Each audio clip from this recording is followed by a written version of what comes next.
Good afternoon friends, myself Dr. Kilol Pandya. Today we are going to learn the first practical of the course EC 202 Network Theory. The aim of the first practical is to learn and verify the Kirchhoff's voltage law. When we say Kirchhoff's voltage law, it is nothing but the KVL. And if we say Kirchhoff's current law, it is nothing but KCL. When we are going to go for the KVL, we would be in a position to find out the currents. And when we are going to go for the Kirchhoff's current law, we would be in a position to find out the voltages. Now here, I have taken one basic network circuit. This particular circuit consisting of two loops. In this particular circuit, there are two voltage sources are directly connected. Of course, they are DC voltage sources. One is V1 having the value of 5 volt. Second one is V2 having the value of 10 volt. Here I have connected three different resistors. One is R1, value is 100 ohm. Second one is R2, value is 1 kilo ohm. Third one is R3, value is 2.2 kilo ohm. Now, here I have assumed that in first particular loop, the current flowing which is I1, and in second particular loop, the current flowing which is I2. And obviously, here for the voltage V1, the positive at the upper side, lower at the lower side negative. So, the direction of the current would be clockwise direction.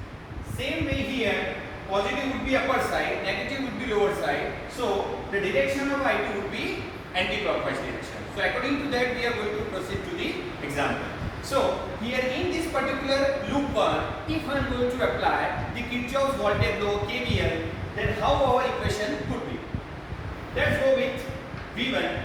V1 is equal to, when the I1 is flowing and passing through R1, there would be a certain voltage drop. That is according to the Ohm's law. What Ohm's law says?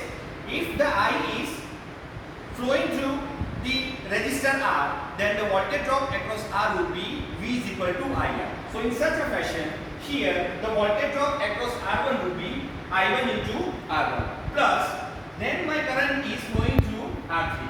But mind well, here through R3, this particular R3 experiences two types of currents. One is this current which is I1. Same way, second current which is I2. So here if I am going to go for the Ohm's law, it would be I1 plus I2 into R3.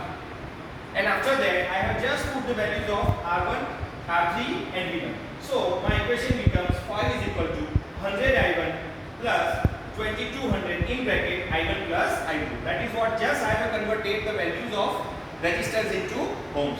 And if I simplify the equation, I should get the very first equation, that is I is equal to 460 I1 plus 440 I2. Similar fashion, suppose I am going to apply the KVL for second loop, then I should get, starting with V2, 100 is equal to 1K equivalent of that ohms, that is 1000 I2 plus 2200 I1 plus I2. Again here also, in this particular time also, R3 experiences two currents, I1 and I2. And both are in the same direction, downward direction, so collectively they are I1 plus I2. So my equation becomes 10 is equal to 2200 I1 plus 3200 I2. And then I'll simplify both the equations because I have two equations, equation number 1 and second equation. There are two unknowns. So here if I am going to find out theoretically I1 and I2, the value of I1 would be 2.216 milliampere and the value of I2 would be 4.5 milliampere.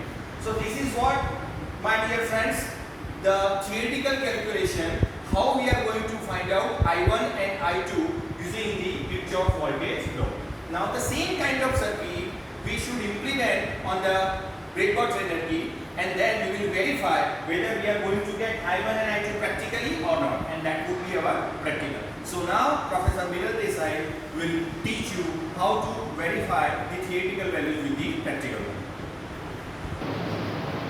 Hello friends, myself Miral, and as sir said, I will explain how this Kirchhoff's voltage law can be implemented on our breadboard trainer kit. So here you can see that we have analog digital trainer available. For implementation of this subject, we need to have a power supply source, we need to have resistors, and we need to have connecting wires. Of course, for the measurement, we must have the measurement device. Here we are using the measurement device, that is my multimeter. Here, as the theory say, we have taken 3 resistors. One will be considered as the 100 ohm, one is the 1K, and another one is the 2.2K. To get the idea of the our breadboard, the mechanism of the breadboard is there are 2 specific segregated area. One is vertical lines and another one is the horizontal lines. The vertical lines are considered as a vertically shorted and the horizontal line will be considered as the horizontally shorted. So you can understand that if I want to connect my first resistor and the second resistor in series, what I need to do in the vertical area, I need to connect the 2 lead of individual resistor in one particular hole. Then and then there is a connection of vertical section. Same on the horizontal side. If you have a series connection, you must have the connection in form of the series, that is in form of the same hole of your horizontal side. So here I am using 2 specific voltage sources available on the trainer. One will be considered as 10 volt, this is considered as my 10 volt, and another one is the fixed 5 volt supply, this is considered as my 5 volt supply. Here you can see that my first resistor is considered as the 100 ohm, the second resistor will be considered as the 1K, and the third resistor will be considered as my 2.2K. You can see that first I am giving this 10 volt directly to this particular section, that is considered as my 10 volt connection, 1K and 2.2K. So this section will be considered as my 10 volt, this 1K, and this is 2.2K. This blue wire will be considered as my 10 volt connection. The another connection will be considered in form of the 5 volt. So this is considered as my ground supply, that is a common. This red wire will be considered as my 5 volt loop. So this loop you can consider from red wire, this red wire, then I have 100 ohm, then I have a 2.2K, and ultimately this ground wire will be considered as one loop. So majorly we can consider that this is considered as my loop number 1 or mesh number 1, and this is considered as my loop number 2. By applying the KVL and KCL on the theoretical section, we can consider the I1 and I2 current. This is represented as my structure, circuit structure. Now the question is that how I measure I1 and I2. So to measure my I1, here remember one thing, this is represented as my I1 section. This is my I1 section. And this is my I2 section. This is my I1 section, this is my I2 section. So what I need to do to measure the I1 section, first of all I need to switch off the net trainer kit. What we need to have, the common ground connection we need to consider on my first of all I need to disconnect the original section. So I need to disconnect this original section. The positive of my trainer we have to connect with this disconnect point, and the negative of the trainer we need to connect on the resistor side. Then simply we need to turn on the trainer, parallelly we need to turn on the multimeter and put the knob of the multimeter on milliampere section. So here you can see that the minus 2.213 milliampere, the minus will be represented according to the current direction. So the assumed direction is clockwise, but the original current flowing in the form of anti-clockwise. But here this negative side is representing nothing, but it is represented as the polarity. So original section of the measurement is 2.2 milliampere. Now I want to measure I2 current. So one more time, switch will be off.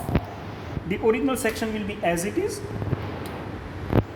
Now the disconnection from my 10 volt connecting to blue with the positive, negative will be as it is, and one more time circuit will be on.